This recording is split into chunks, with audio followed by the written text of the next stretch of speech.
Hello દોસ્તો, વંદે ગુજરાત ટીવીમાં આપનું હાર્દિક સ્વાગત છે।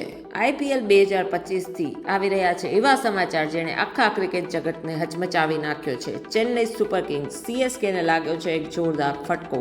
ચોંકી ગયા ને? અમે પણ સાંભળીને હેરાન રહી ગયા। ખબર એ છે કે CSKના ધાકડ કપ્તાન યુવા સનસની ઋતુરાજ ગાયકવાડ એલ્બો ફ્રેક્ચરના કારણે આખા સિઝન માટે બહાર થઈ ગયા છે।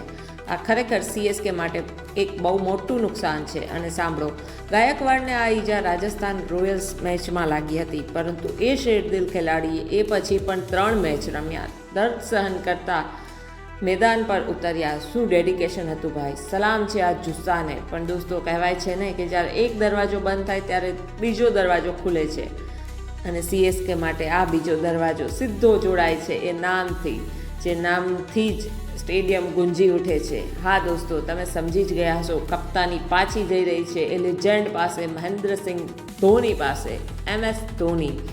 થલા ધોની એકવાર ફરીથી CSKની કમાન સંભાળશે। આ ખબર ખુદ હેડ કોચ સ્ટીફન ફ્લેમિંગે કન્ફર્મ કરી છે। તેમણે કહ્યું છે કે ધોની કોઈ પણ ખચકાટ વગર ટીમનું નેતૃત્વ કરવા માટે તૈયાર થઈ ગયા હતા, અને આ સાંભળીને દરેક CSK ફેનના ચહેરા પર સ્મિત આવી ગયું હશે, ખરું ને? પણ દોસ્તો, જમીની હકીકત એ છે કે CSKનું હાલ અત્યારે થોડું બેહાલ છે। 5 મેચોમાંથી તેમણે 4 હારનો સામનો કર્યો છે, અને પોઈન્ટ્સ ટેબલમાં જોઈએ તો તેઓ હજી 9મા નંબરે છે। હવે સૌથી મોટો સવાલ એ છે કે શું માહી, શું થલા એકવાર ફરીથી ચમત્કાર કરશે?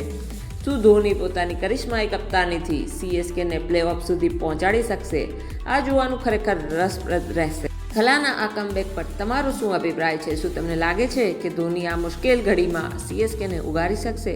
તમારો અભિપ્રાય કમેન્ટ સેક્શનમાં જરૂર લખજો। અને જો તમે પણ કેપ્ટન કુલ માહીના જબરા ફેન છો તો આ ખબરને એક લાઇક જરૂર કરજો, અને ચેનલને સબસ્ક્રાઈબ કરવાનું ભૂલતા નહીં।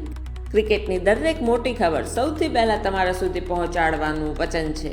Stay tuned.